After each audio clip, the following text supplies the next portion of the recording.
Hi, this is April Whaley, and I'm uploading this post for my week 4 discussion post for media literacy.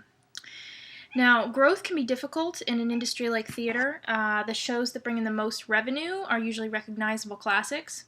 People that don't have much experience with theater are more likely to buy tickets to well-known shows like Annie and The Sound of Music. New and more modern plays don't sell as well, so the theater community rarely makes stylistic changes or follows new trends. And theater is also highly susceptible to changes in the economy. Entertainment always suffers when people have less money to spend on non-essentials. One thing that does affect theater trends is politics. Changing political situations frequently influence new plays. An example is the play Stuff Happens by David Hare, which is an accounting of government and political figures leading up to the 9/11 and the Iraq War. Stuff Happens blends actual quotes from members of the Bush administration and other politicians, newspaper articles, and fictional scenes written about real events. Plays like this directly reflect the changing politics in the world.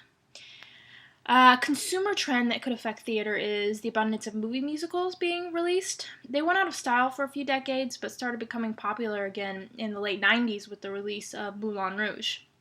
Even television is now having success with shows like Glee and Smash. Smash especially should help boost theater ticket sales, as it's a show about theater production in New York. Regardless, all of the movie musicals coming out can only help build awareness of musicals on stage. Personally, I went to see a touring production of Rock of Ages, specifically because I wanted to see it before the movie was released. The competitive environment can be very different for theater in different regions. Large urban cities like New York and London have an overabundance of live theater. Competition can be intense in these cities, requiring marketing and gimmicks. Unfortunately, in areas like Florida, a city is lucky to have one theater, and even then it's more likely to be community theater than professional.